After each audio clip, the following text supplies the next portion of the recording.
l'exposition, quel endroit, qu'est-ce qui vous touche le plus parmi tout ce qu'on peut Oh, voir? il y a bien des endroits, en tout cas, celui qui m'a bouleversé hier, parce qu'on avec Laetitia, on a fait une première visite, et j'arrivais plus à sortir, j'étais effondré. C'est le show qu'il y a, mais tous les spectacles qu'on a faits, qui sont là, c'est toutes les images, tout.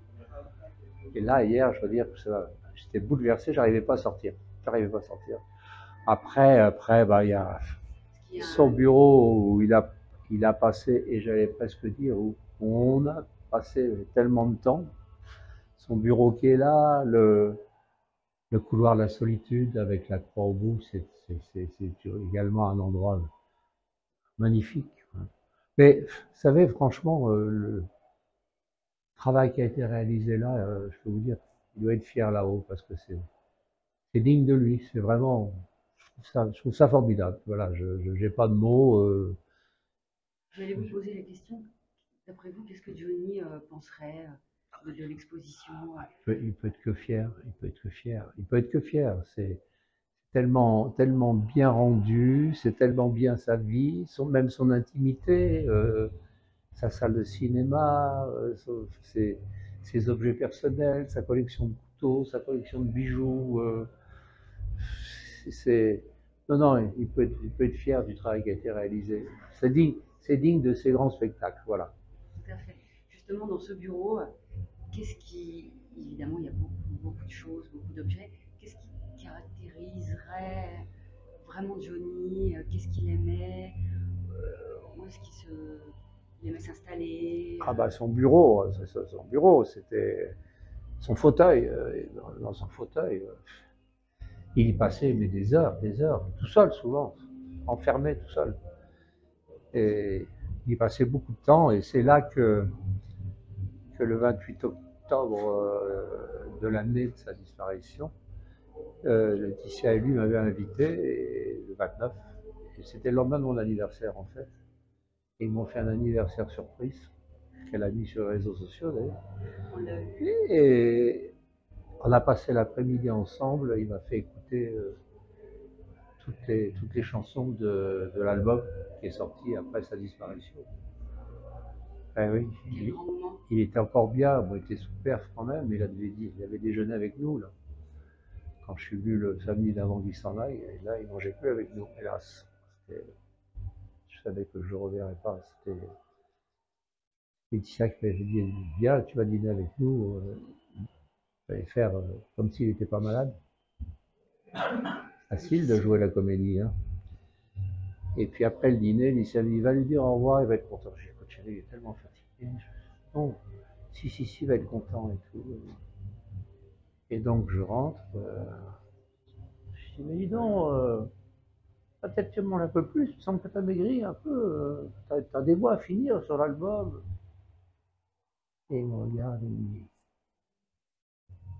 t'as une tâche. Ce sont ses dernières paroles. J'avais un pull blanc. Il a fallu que je cherche vraiment où était la minuscule. T'as une tâche. Ses dernières paroles. Je savais que je ne reverrais pas. Je savais là. Et tout ça en rigolant. Moi, pas lui. Il n'avait plus la force de rire. Ouais, et alors revivre tout ça ici, C'est bouleversant. c'est bouleversant. Moi, depuis hier, je suis dans un état. Je tourne en rond, je regarde partout, je retourne, j'y retourne. Voilà. Avoir rencontré Johnny et vécu la vie que vous avez vécue 35 ans. 35 ans auprès de Johnny, vous avez une très très bonne étoile, Monsieur Camus. J'ai eu, je dis que dans ma vie, j'ai eu beaucoup de chance. Oui. Euh, tout mon livre n'est pas né pour ça d'ailleurs. Très beau livre. Et donc, mais les choses se sont faites parce que Johnny avait l'œil, hein, attention.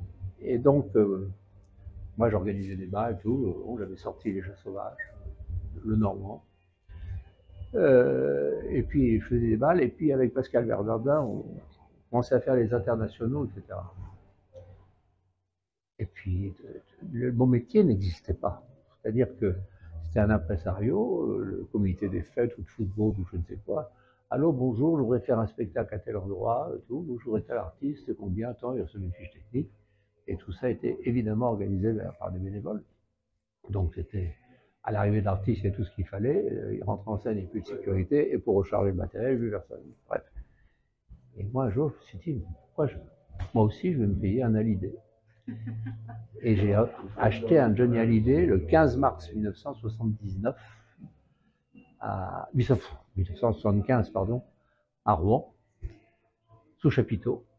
Merci mon Dieu, c'était bourré, je ne sais même pas comment j'aurais payé. Et puis je me suis envahi derrière et pendant 3 ans, j'ai dû en acheter une trentaine au moins au fur et à mesure. Il n'y avait pas de salle, hein, c'était des chapiteaux et tout. Je connais mes affiches. De 6 h du matin sous le chapiteau, les étiquettes sur les chaises, un peu tout. Et quand Johnny arrivait à 6-7 h du soir, je demandais à ses techniciens, alors c'est comment ce soir? Oh, bon, on est en vacances, c'est Camus. C'est ce qui a fait ma force, je crois, vis-à-vis de Johnny, ce qui fait qu'un soir où je vais super prendre à Paris, après le spectacle, il va aller saluer, et il me prend, il me dit, faut que je te parle. Oui, oui, je veux dire, on se connaissait bien au bout de 20 ou 30 ou 40.